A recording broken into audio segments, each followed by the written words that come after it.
तो दोस्तों आज हम बात करेंगे यार। मैं ना बहुत हैरान हो चुका हूँ देख के, मतलब स्टैटिस्टिक्स देखा है मैंने आज। और यार मतलब कमाल हो गई कि लोग जो है बिल्कुल भी इस चीज़ पे ध्यान नहीं दे रहे हैं। और फ्यूचर में मुझे ऐसा लग रहा है कि ये जो है बढ़ेगा। तो जो लोग हैं वो मतलब क्यों, मतलब अपनी लाइफ से इतना तंग क्यों है। तो आज हम इस वीडियो में ना मतलब बात करेंगे, एड्रेस करेंगे उस चीज़ को कि इसके पीछे रीज़न क्या होता है और सोल्यूशन क्या है इंडिया में। अगर हम शुरू करें इंडिया से, तो इसके पीछे कारण क्या है और इसके सोल्यूशन क्या निकल सकते हैं सबसे पहले। लेकिन उससे पहले हम बात करेंगे कि स्टैटिस्टिक्स कितने हैं। तो स्टैटिस्टिक्स की बात की जाए तो 1971 1971 से लेके 2022 तक हज़ारों में मतलब अब बात होने वाली है। तो 1970 में 43,000 केसेस थे 1970 में सिर्फ। और जैसे जैसे बढ़ते गए, अगर मैं बताऊं तो 1992 है ना, उसमें मतलब डबल हो चुके हैं, 80,000 केसेस आ चुके हैं। और फिर उसके बाद 2000 में मतलब बढ़ बढ़ ही रहे थे वो तब तक। लेकिन 2000 से 2005 के बीच में ना इतना ज़्यादा नहीं बढ़े, बहुत कम थे, ठीक है। और फिर 2010 से लेके 2011 तक बराबर से ही थे। फिर 2013-14 तक कम हुए, 14 में दो कम हुए थे। फिर उसके बाद 15 16 17 18 में भी बड़े नहीं, ठीक ठीक रहे। लेकिन 2022 में भाई साहब 1,70,000, मतलब 1,70,000 लोग जो हैं 2022 में सिर्फ और सिर्फ इसी कारण मर रहे हैं। तो मतलब ओवरऑल डेटा अगर देखें तो सबसे ज़्यादा, ओ भाई साहब ये तो सबसे ज़्यादा हैरान करने वाला है, तमिलनाडु में सबसे ज़्यादा रिपोर्टेड हुए हैं सुसाइड केसेस, और फॉलोड बाय राजस्थान। ठीक है, राजस्थान दूसरे नंबर पे। The number of suicide year increased from the previous year. Some of the causes for suicide in the country were due to professional problems. Professional problems, लेकिन जैसे कि मुझे काम नहीं मिल रहा है, मैं ये करना चाहता हूँ, मैं ये करना चाहता हूँ लेकिन मुझे मिल नहीं रहा है, मेरा टाइम बीत रहा है, उम्र जा रही है, ये हो रहा है, प्रेशर है। तो मतलब ये सारी चीज़ें मतलब सोसाइटी का बहुत ज़्यादा इसमें रोल होता है, मतलब प्रेशर क्रिएट होने में। Abuse, violence, family problems, financial, sense of isolation, ऐसा लग रहा है कि मैं अलग हो गया हूँ, एंड मेंटल डिसऑर्डर्स। ये सभी प्रॉब्लम्स है ना, मतलब ये किसी स्पेसिफिक आदमी की नहीं है, मतलब बहुत ज़्यादा लोगों की है। और मतलब ऐसे लोग भी हैं जो मतलब नॉर्मल लाइफ जीते हैं और लेकिन ये महसूस करते हैं अपने लाइफ में, जैसे दिन के 1 घंटा या 2 घंटा ऐसी चीज़ वो महसूस करते हैं। ये सब प्रॉब्लम्स, अब्यूज़ हो गया, वायलेंस हो गया, फैमिली की प्रॉब्लम्स हो गई, लॉस, जैसे फाइनेंशियल लॉस हो गया, ये तो बहुत ज़्यादा नॉर्मल होता जा रहा है। और आइसोलेशन, सेंस ऑफ आइसोलेशन, ये जैसे कहते हैं ना जेंजी, और मतलब आगे जैसे नेक्स्ट जनरेशन आ रही हैं, उसमें सबसे ज़्यादा प्रॉब्लम ये आइसोलेशन की है। और सबसे ज़्यादा फ़ोन चलाते हैं और फिर फ़ोन में वही वही चीज़ें दिखती हैं उनको, वही चीज़ें सर्च करते हैं। फिर वो और ज़्यादा वो ऐसे महसूस करते हैं कि वो अलग ही हैं, मतलब बहुत पीछे रह चुके हैं। और मेंटल डिसऑर्डर्स उनको बहुत ज़्यादा हो जाते हैं। इनके पीछे कारण भी हम थोड़े देखेंगे। और अभी तो हमने स्टैटिस्टिक्स की भी बात की है। और अगर हम यहाँ पर देखें, 1 मिनट मैं ना आपको स्क्रीन शेयर कर देता हूँ, आप देख सकते हो शायद। तो ये यहाँ पर देखो आप, due to family problems, financial loss, sense of isolation, mental disorders. तो जो डिप्रेसिव डिसऑर्डर एंड सुसाइड जो होते हैं, as of 2015 over 322.4 and 8 million people worldwide suffer from some kind of depressive disorder. Okay, furthermore over 14% of the total population in India suffer from different forms of mental disorder। मतलब mentally disorder जो होते हैं वो बहुत ज़्यादा मतलब India में अभी जो है सुसाइड का कारण बन रहे हैं। This there exists a positive correlation between number of suicide mortality rates and people with selective mental disorders as opposed to those without risk factor for mental disorders। Every seventh person in India suffers from some kind of mental disorder। ओ भाई साहब, every seventh person today, depressive disorders are regarded as the leading contributor not only to disease burden and morbidity worldwide but even suicide if not addressed। ठीक है, तो मतलब हर 7 में से, नहीं मतलब हर एक 7वां इंसान भारत में जो है मतलब कोई ना कोई मेंटली डिसऑर्डर से वो गुजर रहा है। और जो है ये डिप्रेसिव डिसऑर्डर जो है मतलब बहुत बड़ा इसके पीछे कारण है। Okay, the second leading cause was due to illness. कोई किसी प्रकार की जो बीमारी होती है जो सही नहीं कर पाते, या फिर कोई भी तरह की इलनेस होती है उसका वो सेकेंड कॉज है, लीडिंग कॉज है। Some of the risk factor जो होते हैं relative to developmental disorder including depressive and anxiety disorder, okay, including bullying victimisation. हाँ, जो मतलब बहुत सही लोग होते हैं ना, मतलब जिनका इम्प्रूव होने के चांसेस होते हैं, जैसे कई फैमिलीज होती हैं जो मतलब इम्प्रूव हो रही हैं, मतलब किसी फाइनेंशियल लॉस से उभर रही है, या फिर कोई नॉर्मल लोग हैं जिनका मतलब छोटा मोटा कोई काम है, शॉप है, या फिर छोटा खेत है, जो मतलब उन अपने बच्चों को स्कूल में भेज रहे हैं। और लेकिन वो अभी मतलब ऐसा नहीं है कि बहुत फाइनेंशियल स्टेबल है, लेकिन वो पॉजिटिवली आगे जा रहे हैं लाइफ में। लेकिन उसी टाइम पे कोई ऐसी बुलिंग या फिर ऐसी कुछ हो जाती है उनके परिवार के साथ या उनके बच्चों के साथ, तो फिर वो बच्चे जो होते हैं वो ऐसे खुद को नीचा देखने लगते हैं, और मतलब उनके साथ वो सुसाइड तक बात चली जाती है। फिर गरीबी आती है, उसके बाद फिर अनएम्प्लॉयमेंट आती है। अनएम्प्लॉयमेंट जो है वो मतलब बहुत एक ऐसा, अनएम्प्लॉयमेंट एक ऐसी चीज़ है जो मतलब कभी समाज से निकल ही नहीं सकती। इसका भी कोई सोल्यूशन होना चाहिए, सरकार को इस पे काम करना चाहिए, लेकिन देखते हैं क्या होता है। Childhood sexual abuse and partner violence. हाँ, ये जो है मतलब पिछड़े एरियाज जो होते हैं जहाँ पे रेगुलरली पुलिस या फिर किसी तरह का कोई डर नहीं होता, तो वो एरियाज जो होते हैं वो मतलब एक तो एजुकेशन लेस होते हैं, और कोई भी मतलब ऐसे कहते हैं ना कल्चरली जो होते हैं बैकवर्ड होते हैं। मतलब अभी हमारे इंडिया की बात करें सिर्फ, तो मतलब इंडिया में अभी भी कॉलोनाइजेशन हुई या फिर बात हुई, जैसे कॉलोनाइजेशन तो बहुत अभी की बात है। मतलब उससे पहले भी जैसे मतलब इन्वेजन के बाद जो जगह हैं जिनको के मतलब अभी भी इम्प्रूवमेंट नहीं हुई है, वो मतलब अभी उभर नहीं पाए हैं। तो गरीबी और इसके चलते ना मतलब जो थोड़े बहुत हैं वो एक दूसरे का ही शोषण करते जा रहे हैं। वो उसको गाली देता है, वो उसको गाली देता है, और मतलब ऐसी चीज़ें भी होती हैं जो मतलब यहाँ पे लिखी हुई हैं। रीज़न जो है उसके पीछे के अगर हम बात करें सही तरीके से प्रॉपरली लिस्ट में अगर बनाऊँ, तो सबसे पहले आती है mental health issue. Mental illness जैसे कि डिप्रेशन हो गया, एंग्जाइटी ऑर्डर डिसऑर्डर हो गया, बाइपोलर डिजीजेज हो गए। बाइपोलर जैसे मतलब उसका मतलब थॉट प्रोसेस ही कुछ ऐसा हो जाता है, डबल साइड सा, मतलब खुद में ही कंफ्यूज रहता है बंदा। और जो एक साइजोफ्रेनिया नाम से कुछ होता है वो होता है। सब्सटेंस अब्यूज़, बहुत ज़्यादा मतलब बहुत ज़्यादा नशा करना या कुछ ऐसी चीज़ों का यूज़ करना जो कि किसी गाने से या मूवी से इन्फ्लुएंस होकर लोग जो हैं ऐसे सोचते हैं कि कोई तो है नहीं मेरे ध्यान रखने वाला, यही कर लेता हूँ, तो वहाँ से भी शुरुआत होती है। एक सिग्निफिकेंट रिस्क फैक्टर होता है सुसाइड को बढ़ावा देने में। फिर उसके बाद होता है सोशियो इकोनॉमिक फैक्टर, जैसे गरीबी हो गई, unemployment, financial distress, lack of opportunity, मतलब मौका ना मिलना। और आजकल लोग यार मतलब वैसे ना, आजकल देखा जाए तो मौके है भी, बहुत सारे मौके हैं, लेकिन कोई गाइड करने वाला और कोई सही तरीके से ना मतलब मोटिवेट करने वाला नहीं है। और मोटिवेट करने वाला ना होने के कारण लोग जो है मतलब एक दूसरे को देख के चलते हैं कि वो कर रहे हैं तो मैं भी कर लेता हूँ। लेकिन बाद में वो जब खुद डिसीज़न लेना होता है तो वहाँ पर वो फंस जाता है कि यार वो तो कर लिया, लेकिन अब आगे क्या करूँ। तब जब उसको नहीं मिलता कोई, तो फिर वो कुछ ना कुछ ट्राई करता है, तब वो नहीं होता, क्योंकि उसने दूसरों का देख के डिसीजन लिया था। और वो डिसीजन दूसरों का देखा था तो मतलब खुद को उसने प्रिपरेशन नहीं की फ्यूचर के लिए, तो फिर बाद में फिर वो पछताता है, या फिर उसके साथ बहुत बड़ा नुकसान होता है, या फिर वो मतलब आगे नहीं बढ़ पाता है, या फिर लोग उसको सपोर्ट नहीं करते हैं, या फिर घर वाले सपोर्ट नहीं करते हैं, ऐसा कुछ होता है।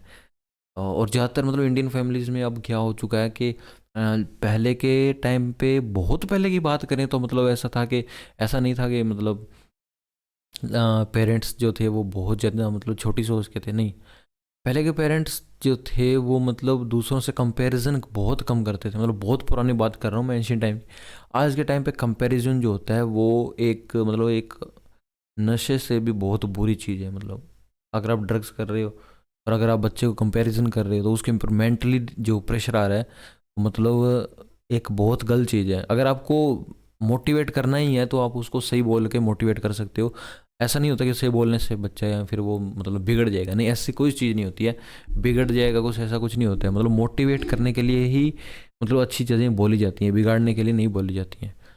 और अगर आपको ऐसा लगता है कि वो बिगड़ जाएगा तो फिर आप उसको चांस दो। अगर वो आपको रिजल्ट्स ऐसे उसके लग रहे हैं कि हाँ भी बिगड़ने वाला काम है, फिर उसको मतलब आप कंपैरिजन करो। पहले ही आप कंपैरिजन करोगे तो बहुत नुकसान होगा और मतलब बच्चे पे बहुत बुरा असर पड़ता है। तो इसीलिए जो है फैमिली को सही तरीके से सपोर्ट करना चाहिए।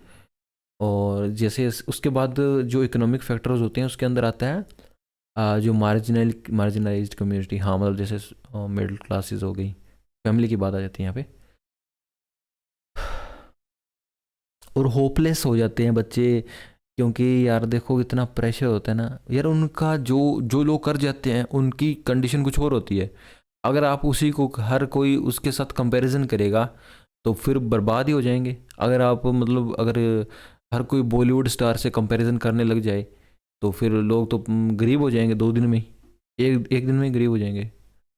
तो यही बात है ना, कंपैरिजन नहीं होनी चाहिए। और यही जो है डेस्परेट और होपलेसनेस क्रिएट करती है, जो कंपैरिजन होता है ना वो यही क्रिएट करता है। मतलब स्लोली अगर आप ऐसे किसी को कह दो कि यार स्लोली हम ग्रो होंगे, कोई बात नहीं, अब तुम अपने काम पे ध्यान रखो, रिजल्ट की चिंता मत करो, काम पे रहो। एक मैंने वो फ़ोन कॉल शायद सुनी थी, एक इंस्टाग्राम पे पता नहीं कहाँ पे सुनी थी। तो उसमें वो कह रहा था कि मतलब एक कॉल आई थी उसके पापा की तो उसमें वो कह रहा था कि वो पेपर की चिंता मत कर, पेपर आते जाते रहते हैं लाइफ में, अभी तू बूढ़ा नहीं हुआ है कमाने के लिए मैं बैठा हूँ। उसके पापा ऐसे बात कर रहे थे। तो मतलब ऐसी जो बातें होती है ना यार, क्यों प्रेशर मत दो मतलब बच्चों पे, ये मैं कहना चाहता हूँ। क्योंकि यार ऐसा तो है नहीं कि यार तुम लोग मार्स पे चले जाओगे बहुत ज़्यादा कुछ कंपेरिजन करके दे रहे हैं ना, तो धरती पे रहे ना तो यार क्या आजकल उम्र कितनी की होती है यार, बंदे की 40-50 होती है, क्या इतनी टेंशन लेके काम चलेगा। मतलब काम करते रहो, ऐसे नहीं कि फ्री बैठो, काम करते रहो, जो भी आपको सही लगता है, बस उसमें टेंशन ना लो भी हाँ यार नहीं होगा, ये होगा वो होगा। सोशल प्रेशर और stigma, social and cultural factor such as stigma surrounding mental health issue, family और सोसाइटल एक्सपेक्टेशंस, या ये वही बात आ गई, मतलब ये जो पिछले पॉइंट के साथ ही है। पीयर प्रेशर हो गया, भी वो कर रहे थे यार मैं कैसे करूं। भाई उसकी मेंटल स्थिति कुछ और है, उसका दिमाग कुछ और है, उसकी लाइफस्टाइल कुछ और है। बस वो आपके साथ स्कूल में पास बैठ जाता है तो इसका मतलब ये नहीं होता कि वो आप जैसा ही है, आपकी लाइफ भी उसकी लाइफ जैसी है। मतलब आप कंपैरिजन करना ही एक बहुत बड़ी मूर्खता है हमारे, मुझे लगता है कि एजुकेशन सिस्टम का सबसे बड़ा मतलब एक जो है ड्रॉबैक है, मतलब एजुकेशन सिस्टम ही इंडिया का ड्रॉबैक है। क्योंकि मतलब ये फोकस्ड है ही नहीं कि इम्प्रूविंग ह्यूमंस, ये फोकस्ड है कि इम्प्रूविंग कॉरपोरेट और कुछ भी कह लो, मतलब वो इम्प्रूव करने के लिए है। इंडिया का एजुकेशन सिस्टम जो है वो मेंटल हेल्थ और इसके ऊपर फोकस्ड है ही नहीं, पहली बात तो। क्योंकि अभी हम कॉलोनियल जो इरा है उससे निकल नहीं पाए हैं एजुकेशन के मामले में। और और शायद वो मतलब उसका नाम नहीं याद आ रहा मुझे, जो उसने ना एक किताब भी लिखी थी जब वो एक था वो यार, कौन सा था मुझे बताना। उसने बुक लिखी थी, उसने हाँ ट्रांसलेट किया था इन चारों वेदों को ट्रांसलेट किया था इंग्लिश में उसने, उसमें मतलब बहुत ज़्यादा मतलब कमियां दिखाने की कोशिश की ट्रांसलेट के टाइम पे। लेकिन बाद में जब वो उस जॉब से निकल गया, मतलब उसका ब्रिटिश रूल से निकल गया जब वो उसको, तो उसने बहुत सारी जो एक्स्ट्रा चीज़ें थी कि इंडिया कैसे ग्रेट सिविलाइजेशन थी और हमने उनके ऊपर कैसे अपना एजुकेशन सिस्टम डालकर उनके ब्रेन्स को हमारे लिए यूज़ किया ताकि वो हमें यूरोप को स्ट्रॉन्ग करते रहें। तो मतलब वो बुक है, मतलब आप सर्च करोगे तो आपको मिल जाएगी, नहीं तो मैं अभी बता दूंगा कमेंट सेक्शन में ढूंढ कर। ओके। तो मतलब ये है कि मतलब कंपैरिजन और पीयर प्रेशर इसके चक्कर में मतलब बर्बाद मत हो। डिस्क्रिमिनेशन हो गया, ये चीज़ें होती रहती हैं, इनको मतलब दिमाग पर मत लो, ये आपके लिए है ही नहीं। ये चीज़ें ही ऐसे क्रिएट की जाती हैं ताकि इंडिया जो है मतलब स्लो रहे और प्रेशर में रहे। तो ये भी बहुत बड़ा कारण है इसके पीछे। और क्योंकि इससे फिर ना लोगों के अंदर एक स्टेबिलिटी नहीं रहती है, ऐसी सोचें जब आ जाती है ना, कंपैरिजन हो गया, सोसाइटी पे प्रेशर हो गया, सोसाइटी का प्रेशर हो गया, पीयर का प्रेशर हो गया, ऐसे साथ वालों का। ओके। फिर एक एक ना रिलेशनशिप इशू आ जाते हैं, मतलब इसके बाद अगर बात करें रिलेशनशिप इश्यूज जो होते हैं, वो जैसे फैमिली के साथ, मतलब कई कई कईयों के ना पेरेंट्स, क्योंकि यार आपको पता है जब एजुकेशन सिस्टम ही ऐसा है तो उस एजुकेशन सिस्टम से जो निकली है फैमिली, वो फैमिली कैसी होगी, वो लोग कैसे होंगे, मतलब जो लड़का है या लड़की है जो कैसे होंगे, वो आगे फैमिली क्रिएट करेंगे। मतलब ऐसा बंदा फैमिली क्रिएट करेगा तो फिर वो कैसा होगा, आपको आप भी मतलब एक अंदाज़ा लगा सकते हो। वो भी आने वाले अपने बच्चों को एक प्रेशर में रखेगा, मतलब वो, जैसे एक कहानी सुनी थी मैंने कि वो एक बंदा किसी को थप्पड़ मार देता है, फिर वो उसका गुस्सा जो उस पर नहीं तो निकाल नहीं सकता, शायद वो बहुत बड़ा आदमी था, फिर वो उसके नीचे वाला जो है अपने नीचे वाले पे थप्पड़ मार देता है, फिर वो उसके नीचे वाले को थप्पड़ मार देता है। मतलब ऐसे करते करते सोसाइटी में दरारें आ जाती हैं और फिर बाद में वो बातें जो है बहुत बिगड़ जाती है। तो ये ही होता है जब ऐसी एजुकेशन सिस्टम होती है तो रिलेशनशिप भी ख़राब होते हैं। तो पहले के टाइम पे क्या होता था कि वैल्यू बेस्ड एजुकेशन सिस्टम होता था या फिर वैल्यू सेंट्रिक एजुकेशन सिस्टम होता था। और उसमें आज के एजुकेशन सिस्टम का फ़ायदा है, आज के एजुकेशन सिस्टम का फ़ायदा ये है कि हम डिफेंस, मतलब मॉडर्नाइजेशन का फ़ायदा है, बहुत फ़ायदा है। लेकिन जब मॉडर्नाइजेशन जो होती है वो एक टॉपिक जो मेन होता है वो मिस कर देती है, तो फिर वो मॉडर्नाइजेशन एक वेपन बन जाता है, जो अभी तो हमें ऐसा लग रहा है जैसे वो हमारी हेल्प कर रहा है, लेकिन बाद में जाकर वो मतलब एक ऐसी जनरेशन ही क्रिएट हो जाती है प्रॉपरली पूरी तरीके से, जो कि मतलब मेंटली अनस्टेबल होती है। तो फिर वो मतलब कुछ ना कुछ गड़बड़ ही क्रिएट करती है। तो उस जो क्या कहते हैं, टेक्नोलॉजी का भी और जो इक्विपमेंट्स होंगे उनका वो गलत यूज़ करेंगे, फिर वो जैसे आपको पता ही है फिर हिटलर जैसा बंदा फिर क्या होता है, मतलब जैसे मेंटली जो इल होते हैं वो लोग क्या करते हैं फिर आपको पता ही है। तो इन सब का फ़ायदा ही क्या, मतलब हमें अभी लग रहा होगा कि हाँ यार कितना फ़ायदा है, मुझे कितना फ़ायदा है, लेकिन मैंने ऐसे लोग भी देखे हैं जो कहते हैं कि यार फ़ोन ने मुझे बर्बाद कर दिया, यार ये देखो मैंने बर्बाद कर दिया। टेक्नोलॉजी जो है वो सबसे ज़्यादा बेस्ट यूज़फुल है ना, वो सिर्फ मुझे ऐसा लगता है डिफेंस में है। क्योंकि अगर देश हमारा मतलब सिक्योर रहेगा, डिफेंस अगर स्ट्रॉन्ग रहेगा, तो उसमें ही हमें मतलब पैसे लगाने चाहिए या फिर टेक्नोलॉजी यूज़ करनी चाहिए। अंदर अगर वैल्यू बेस्ड सिस्टम होगा, कुछ ऐसे 50% लोग ऐसे होंगे जो वैल्यू बेस्ड एजुकेशन सिस्टम से निकल के आए, फिर उनको टेक्नोलॉजी का यूज़ किया जाए, तो फिर वो एनवायरनमेंट हो गया या फिर कोई और चीज़ें होगी, उनको दिमाग में रख कर वो उन चीज़ों का यूज़ करेगा। मतलब ऐसा नहीं होगा कि हाँ अभी पेपर पे सिर्फ इन्वायरमेंट फ्रेंडली है लेकिन रियलिटी में कुछ और ही हो रहा है, वो ऐसा होता है आज के टाइम में। तो ऐसा नहीं होगा। ओके। तो फिर ऐसे भी मतलब रिलेशनशिप इश्यूज भी क्रिएट होते हैं जब एजुकेशन ही ऐसी होगी। Academic pressure, high academic expectations होंगी, हाँ। जैसे मतलब फिर आपको वही बात एजुकेशन पे ही सारी आ जाती है, क्योंकि यार इंसान जो होता है वो अपनी लाइफ में ये जो फेज़ होता है एजुकेशन फेज़, वहाँ से निकलता है।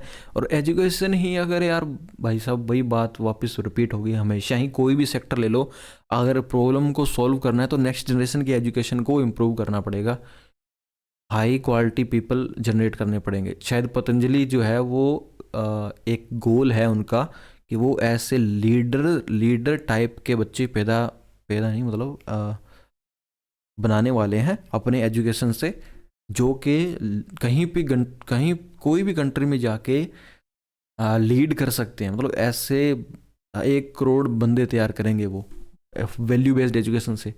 और वो हर एक सेक्टर में, या फिर टेक्नोलॉजी ले लो आप ले लो, बिजनेस ले लो, आप लीडरशिप ले लो, पॉलिटिकल पार्टीज़ में हो गया, जो भी हो गया, उनमें वो हाई लेवल पे होंगे। तो यही बात है, तो एजुकेशन जो है वो इम्प्रूव होगा, तो ये जो एकेडमिक प्रेशर के कारण जो सुसाइड्स होते हैं वो कम होंगे, पर्टिकुलर ड्यूरिंग एग्ज़ाम पीरियड्स। या भाई साहब मैंने मतलब पहले बहुत लाइटली लेते थे, पता नहीं क्यों, मतलब वही बात है भाई, मैं जैसे लोगों के साथ होते हैं, लोग मोस्टली जो होते हैं एक दूसरे के साथ सीरियस बातें करने में मतलब शर्माते हैं, वो मतलब मजाक करते हैं जानबूझ के, भाई हाँ ऐसे हो गया वैसे हो गया। लेकिन जो सुसाइड होता है ना बहुत सीरियस मैटर है। और मतलब एक बच्चा जो मरता है ना, तो मतलब क्या यार, उसकी उसके पास इतनी हिम्मत कहाँ से आती है, मतलब एक आदमी सोच भी नहीं सकता उसके पास हिम्मत कैसे आई उतनी। तो जैसे कोटा वगैरह हो गया, राजस्थान में हो गया, और जैसे तमिलनाडु में बता रहे थे कि सबसे ज़्यादा केसेस हैं, तो वहाँ पे स्टूडेंट्स जो होते हैं एग्ज़ाम के टाइम पे सुसाइड सबसे ज़्यादा करते हैं एकेडमिक प्रेशर के कारण। तो घर वाले उनको क्या कहते हैं, घर वाले कहते हैं कि अगर नंबर नहीं आए तो तेरे को ये होगा वो होगा, तेरी शादी कौन करेगा। मतलब यार धरती पे आए हैं हम भी ये सब करने के लिए थोड़ी हैं, अभी धरती पे हम पैदा हुए हैं। इतना मतलब बहुत ज़्यादा प्रेशर क्रिएट करना बहुत गलत है भाई। मतलब सही, एक बहुत सही जो होता है ह्यूमन होता है उसको भी उसका दिमाग बैलेंस होता है ना, वो प्रेशर के कारण ख़राब हो जाता है। तो आपको पता है कि प्रेशर इज़ द रीज़न, तो फिर आप उसको प्रोपोगेट और क्यों कर रहे हो। मतलब घर वालों, घर से ही शुरू होती है ऐसी प्रॉब्लम्स, तो उसको प्रोपोगेट होने ही मत दो। या फिर अगर आपके ऐसे पेरेंट्स से कुछ है ना, तो आप उनसे, अगर आप कह रहे हो कि यार वो सुधर नहीं सकते हैं ऐसा वैसा है, तो आप बात करो किसी बड़े से, या फिर फैमिली में कोई भी ऐसा हो जिस कोई भी बड़ा हो, क्योंकि वो बात उस बात को समझे, उनसे बात करो। नहीं तो आप क्या कर सकते हो, कोई भी ऑर्गेनाइजेशन है जो के लिए जो ह्यूमन के लिए, जो डेवलपमेंट के लिए काम करती है, कोई भी ऑर्गेनाइजेशन हो, बहुत बड़ी ऑर्गेनाइजेशन हो, उनसे बात करो, उनसे कांटेक्ट करने की कोशिश करो। नहीं तो ना आजकल एक पेज बहुत चल रहे हैं इंस्टाग्राम पे, जो मतलब काफ़ी जो हमारे जो इंडिया के कल्चर को प्रमोट करते हैं, वो ना मतलब ह्यूमन को जैसे सपोर्ट भी करते हैं। तो आप जो उनसे बात करोगे तो वो शायद आपको हेल्प दिलवा सकते हैं। बहुत पेज हैं, एक रैंडम से ना नाम से मैंने पेज देखा था, वो क्या करता है, वो मतलब बहुत सारे लोगों, उसके पास बहुत सारे लोग हैं जो गलत काम करते हैं, उनको वो मतलब पकड़वाते हैं। मतलब जैसे कोई भी किसी के साथ बुरा कर रहा है तो उसको पुलिस के ऊपर टैग करके उनको पकड़वाते हैं। तो वैसे उनके साथ बात करो कि वो आपको कोई सपोर्ट दे सके। वो किसी ऑर्गेनाइजेशन को टैग करके, बहुत बड़ी ऑर्गेनाइजेशन को, वो आपके लिए मतलब बात कर सकते हैं कि हाँ भाई ये हमारे पास एक है जिसका कि घर में सपोर्ट नहीं हो रहा है या फिर ऐसा कुछ हो रहा है, तो आप उनसे बात करो। क्योंकि बात करने से लोगों को पता चलेगा और सुधार आएगा फिर समाज में। जो जेंडर बेस्ड, उसके बाद है कि जेंडर बेस्ड जो डिस्क्रिमिनेशन होता है, मोस्टली जो होता है कि गरीब जगहों पे या फिर पिछड़े एरिया जो होते हैं, जहाँ पे अपीजमेंट पॉलिटिक्स के कारण लोगों को लोगों की लाइफस्टाइल जो है उनको इम्प्रूव नहीं किया गया सिर्फ अपीजमेंट करने के लिए। और वहाँ पर लोगों को गरीब, तो लोग जो गरीब हो जाते हैं, बहुत पिछड़ा एरिया होता है वहाँ पर, ऐसे औरतों के साथ, बच्चों के साथ बहुत डिस्क्रिमिनेशन होता है, including gender based dowry related, जो जेंडर बेस्ड होते हैं। क्योंकि यार उन लोगों ने, यार हमारे जो एजुकेशन सिस्टम था पहले का, वो छीन लिया। तो अब लोग किसी की बातों में आ जाते हैं, मतलब जो तोड़वाना चाहते हैं, जो समाज को टूटा टूटा हुआ देखना चाहते हैं, उनकी बातों में आ जाते हैं। और वो उनके बातों में आएंगे तो फिर आपको पता है कि जो नॉर्मल ह्यूमन रिएक्शंस होते हैं उनका यूज़ करके वो ऐसी चीज़ें क्रिएट करते हैं। जैसे वो बहुत ज़्यादा पैसा मांगने के लिए कह देंगे, तो वो कहेंगे हम तो नहीं दे सकते। फिर वो कहेंगे अरे ऐसा कैसे हो सकता है कि मतलब भी इतना समझदार क्यों नहीं है वो बंदा जो मेरे से पैसे मांग रहा है, ऐसा क्या है। तो मतलब कॉन्फ्लिक्ट होंगे, फिर बाद में वो जो है वायलेंस होगा, फिर बाद में कॉन्फ्लिक्ट्स होंगे, फिर बाद में डिस्क्रिमिनेशन होगा। जब ठंडा होगा मामला फिर वो डिस्क्रिमिनेशन रहेगा। फिर मतलब पैसे की भी कमी हो जाएगी उनके पास, वो क्योंकि केसेस वगैरह लड़ते रहेंगे, तो फिर बाद में बंदा हार जाता है। तो इसीलिए एक एजुकेशन जो है सबसे इम्पोर्टेंट चीज़ है, वो भी राइट एजुकेशन। ऐसा आजकल के एजुकेशन की मैं बात नहीं कर रहा हूँ, राइट एजुकेशन की बात कर रहा हूँ। आजकल के एजुकेशन के होने के कारण ही इतने सुसाइड हो रहे हैं। और जो प्रॉपर एजुकेशन, जो वैल्यू बेस्ड एजुकेशन सिस्टम है, वैल्यू सेंट्रिक एजुकेशन सिस्टम है, वो होना चाहिए। या उससे ही मतलब फ्यूचर में ऐसा एक कम्युनिटी बनेगी, सोसाइटी बनेगी, जो बंदे को देखते ही उससे पूछेगी क्या प्रॉब्लम है, तो ठीक है, मतलब क्या तू मतलब कोई प्रॉब्लम है तो मुझे बताओ, है ना। तो एक ये बात होगी। तो एक तो सोसाइटल एक्सपेक्टेशंस, हाँ ये उसमें भी आ गया। आ, जो अगर हम एड्रेस करें, फिर उसके बाद जो है इम्प्रूवमेंट की अगर हम बात करें, तो हमने वैसे साथ के साथ बात कर ली इम्प्रूवमेंट की, लेकिन हम अलग से भी बात करते हैं। जैसे क्वालिटी मेंटल हेल्थ को लोगों तक प्रोवाइड करवाने के लिए, लोग ना मतलब बहुत, वही बात कह रहा हूँ, पहले जो हमने देखा था कि मतलब लोगों को, सोसाइटी को तोड़ने के लिए ना लोग बहुत सारे होते हैं। जो एजुकेशन होती है वो सबसे मेन रोल प्ले करती है। और उसके बाद जब उनको नहीं मिलती है तो लोग उसका फ़ायदा उठाते हैं कि इसको तो ये पता नहीं है, तो इसको कुछ भी बता देता हूँ उसके नाम पे कि ऐसे होता था, तुम तो ऐसे करते थे। फिर उसके बाद वो क्या होता है कि एक मतलब उसके अंदर एक वो खुद के प्रति घृणा बन जाती है या फिर समाज के प्रति घृणा बन जाती है। वो उसको उसी नज़रिए से देखता है, चाहे वो पॉजिटिव क्यों ना हो, अगला बंदा सही तरीके से बात करने वाला भी क्यों ना हो। और अगर उसको ऐसे लोग मिलते हैं तो वो उनको इस नज़रिए से देखता है। तो इसीलिए ना खुद से रिसर्च करनी चाहिए, लोगों को खुद से रिसर्च करोगे तो आपको सही फैक्ट्स और फिगर्स पता चलेंगे, फिर आप ऐसे जज नहीं करोगे नेगेटिवली। और मतलब ऐसे आज के टाइम में, सोशल मीडिया के टाइम में, तो लोगों को भटकाने वाले बहुत मिलते हैं लोग। और उसके बाद है, हाँ, जो इंक्लूडिंग काउंसलिंग होती है, थेरेपी होती है, वो मतलब ऐसी प्रोवाइड करवानी चाहिए। बहुत पिछड़े एरिया में भी प्रोवाइड करवानी चाहिए, वहाँ पर भी लोगों को जैसे हर कहें हम अगर बात कहें तो हर 6 महीने वहाँ पे, या फिर अम, हर 2 महीने या 3 महीने के बाद लोग विजिट करने चाहिए रिमोट विलेजेस में। जैसे राजस्थान का कोई गांव है, जैसे कोई, वो हर एक कोई बड़ी सिटी से कम 50 किलोमीटर दूर है, तो वो बहुत दूर है। क्योंकि वहाँ पे वो, अगर हम देखें जो रिमोट एरियाज होते हैं वहाँ पे बहुत बड़े बड़े वो मिट्टी के टिब्बे होते हैं। तो मतलब उनको लगता है कि भाई हम बहुत ही अलग हैं। और इसलिए ना कुछ लोग उनका मतलब जो है शोषण वगैरह भी करते हैं, उनको दबा के भी रखते हैं, मतलब उनके ही लोग उनको दबाते हैं, अपने लोगों को आपस में लड़ते रहते हैं, कोई भी छोटी सी बात होती है। लेकिन वही बात है ना, ईगो के ऊपर बात आ जाती है, फिर वो आपस में बात नहीं करते। तो अगर ऐसी टीम होती है जो मेंटल हेल्थ को इम्प्रूव करना चाहती है, अगर वो वहाँ पे विजिट करेगी तो उनसे बात करेगी हर जैसे 2-3 महीने बाद या 6 महीने बाद, तो उनको एक होप मिलेगी कि हाँ मतलब हम उनकी सुलह भी करवा सकते हैं, वो बात भी कर सकते हैं। और मतलब सब कुछ सही करने के लिए एक मतलब होप ही होती है, हम क्या कह सकते हैं, होप मिल सकती है उन लोगों को। फिर उसके बाद है सपोर्ट ट्रीटमेंट, या तो बहुत सारी चीज़ें होती हैं, छोटी छोटी चीज़ें होती हैं जिनको जो इग्नोर होती है ना, बहुत छोटी चीज़ें होती हैं। अगर बंदा उन पे ही ध्यान दे लेना तो बहुत खुश भी रह सकता है और समाज को भी इम्प्रूव कर सकता है। बड़ी बातों में बहुत ज़्यादा बड़ी बातें करनी, मतलब उसका एक नॉर्मल इंसान के लिए कोई ज़्यादा मतलब यूज़ नहीं होता है। जो नॉर्मल सोसाइटी होती है वो छोटी छोटी बातों में चलता है, जैसे मतलब ऐसे ही किसी को पूछ लिया अभी कैसे हो, तो उसका एक इम्प्रूव हो जाता है, वो एक नई कहानी बना ले लगता है कि हाँ यार कमाल हो गया, उसने मुझसे पूछा है, क्या बात हुई होगी, मैं आज सही लग रहा हूँ, इसका मतलब यही बात होती है। तो मतलब ऐसी सोसाइटी हमें बनानी है जो कि एक दूसरे की बात को बढ़ाए, मतलब सपोर्ट करे। रिड्यूसिंग स्टिग्मा, हाँ मतलब ऐसे लोगों कंपेन्स या फिर इनिशिएटिव लेने चाहिए जो कि मेंटल इलनेस को लोगों के सामने एक एज ए बीमारी को बताए भी, ये भी एक बीमारी होती है, एक जिसे मेंटल इलनेस कहते हैं, क्योंकि लोगों को पता भी नहीं होता। मोस्टली लोगों को ये लगता है, जो गरीब होते हैं बेचारे, जो पिछड़े होते हैं, उनको लगता है भी ये लाइफ का एक हिस्सा है, उनको ऐसा हो जाता है।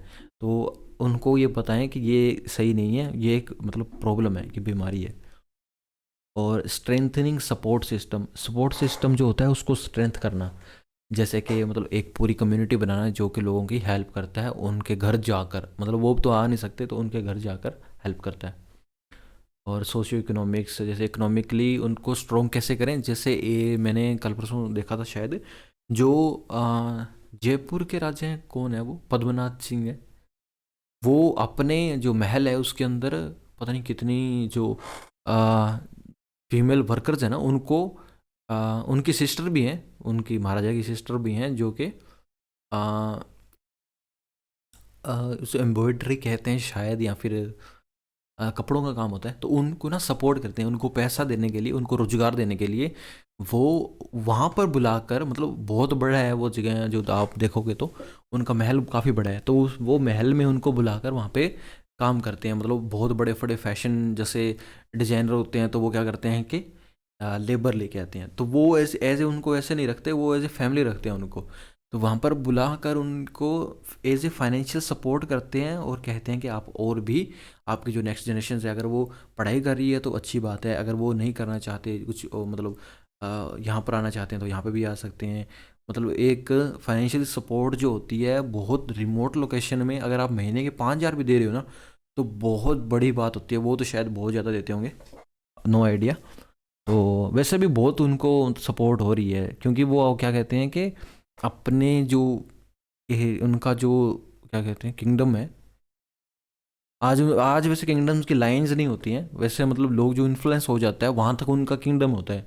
तो वहाँ जो लोग उनसे इन्फ्लुएंस्ड हैं, वो उनसे उनसे जुड़े हुए हैं मेंटली भी, और मतलब एज ए इकोनॉमिकली भी जुड़े हुए हैं। तो मतलब बहुत बढ़िया रिलेशन ऐसे बनाने चाहिए, अगर कोई पावरफुल बंदा है तो उनको हेल्प करनी चाहिए। और नहीं तो नॉर्मल इंसान कैसे सपोर्ट कर सकता है कि वो उनको कुछ आइडियाज़ दे सकता है कि आप ये करो, हम इतने लोग आपके मिलकर हेल्प करेंगे। जैसे मैंने ना ये चीज़ देखी है, जूस में देखी है। अमेरिका में जो जूस होते हैं ना, वो ऐसा नहीं, वो हर एक कहते हैं ना कि मतलब उनको बदनाम किया हुआ, पता नहीं सच में होता है नहीं होता, ये बहुत अमीर होते हैं, वो बैंक कंट्रोल करते हैं, ऐसा है वैसा है। तो भाई वो एक दूसरे को सपोर्ट करते हैं, उनके पास इतना पैसा क्यों है? क्योंकि वो ना मतलब ऐसा नहीं है कि वो मतलब वो किसी को 10,000 दे के भी वो गिनवाते हैं, नहीं। वो अपने जो समाज के अंदर अगर वो करोड़ों रुपए भी या फिर करोड़ों डॉलर्स भी दे देते हैं ना, मिलियन डॉलर, तो वो एज ए इन्वेस्टमेंट समझते हैं कि फ्यूचर में हम ही स्ट्रोंग होंगे, और वो एक दूसरे की हेल्प करते ही रहते हैं। बहुत बहुत ज़्यादा मतलब एक दूसरे को वो हेल्प करते हैं। तो सोसाइटी अगर एक दूसरे की हेल्प करेगी तो वो दोनों ही आगे बढ़ेंगे, और उनके ही जो फ्यूचर जनरेशन होंगी वो ही उनका फ़ायदा उठाएगी, और कोई नहीं, वो भी मजबूत होंगे। एजुकेशन और स्किल डेवलपमेंट, हाँ आज के टाइम में एजुकेशन तो भाई नॉर्मली कोई भी ले लेता है, जो स्किल्स होती है ना उन पे फोकस करना चाहिए आज के टाइम पे। स्किल पे फोकस करेंगे तो जो रिमोट लोकेशंस पे या फिर जो बहुत दूर रहते हैं, जिनको कोई भी मतलब एजुकेशन मिल तो जाती है लेकिन उनके पास कोई स्किल नहीं है, बहुत पढ़ लिए लेकिन उनके पास उनको कुछ आता ही नहीं है, मतलब क्या करें, नौकरी नौकरी मिल नहीं रही है, 30-35 साल की उम्र हो चुकी है, उम्र बीत रही है लेकिन कोई स्किल ना नहीं है। तो इसलिए वो एजुकेशन के साथ है ना, कोई स्किल आप जो है उस पर काम करें, ऐसा सपोर्ट करें लोगों को जो ऐसा आपको लगता है कि गरीब है या फिर बेचारा मेंटली जैसे डिस्टर्ब है, मतलब उन उसको अगर आपको लग रहा है कि यार बहुत स्ट्रेस देता है, तो उसको आप हेल्प करें, कुछ आइडियाज़ दें उनको, मतलब अ, जो उसका जो होता है ना मेन पेन पॉइंट होता है, उसको पता करने की कोशिश करें, डायरेक्टली पूछने की ज़रूरत नहीं होती, वैसे पता करने की कोशिश करें फिर उसको हेल्प करें। As well as promoting life skills training, या मतलब सेल्फ रिस्पेक्ट बिल्ड करना, अगर बहुत ही बेचारा गरीब है तो उसके ऊपर सेल्फ रिस्पेक्ट बिल्ड करो, फिर उसको आइडियाज़ दो, एम्पावर करो।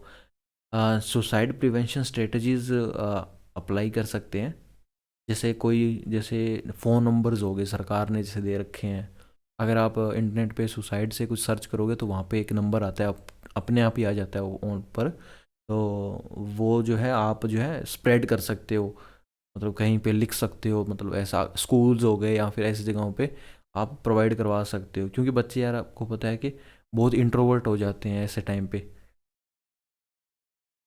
तो ऐसे टाइम पे मजाक मतलब बिल्कुल भी नहीं करना चाहिए, क्योंकि हर एक जो होता है वो एक एसेट होता है, मतलब हर एक लाइफ जो होती है वो बहुत प्रीमियम होती है।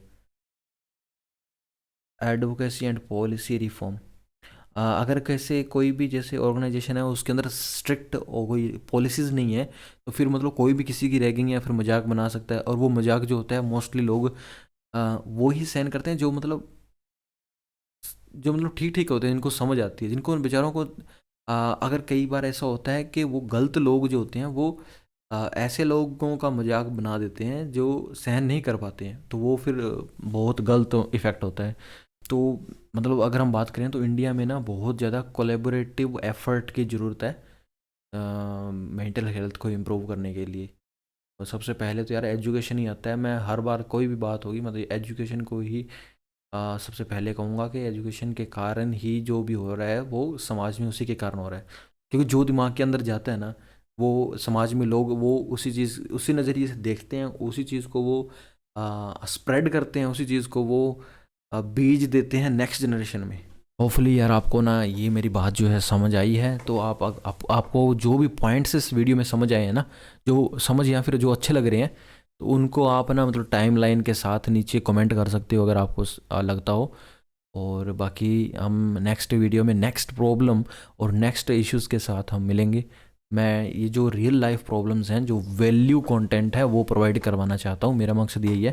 क्योंकि यार मतलब फालतू एंटरटेनमेंट में जो है वो तो ठीक है, एंटरटेनमेंट ज़रूरी है, लेकिन जो रियल प्रॉब्लम्स हैं जो उनको एड्रेस करना भी बहुत ज़रूरी है। और क्योंकि अगर हमारा इंडिया ग्रो हो रहा है तो लोगों को भी ग्रो करना है, हमें जो नहीं हो पा रहे हैं उनका भी हमें सपोर्ट करना है। तो यही मेरा मेन मकसद है। बाकी मिलते हैं नेक्स्ट वीडियो में, तब तक के लिए जय हिंद, धन्यवाद।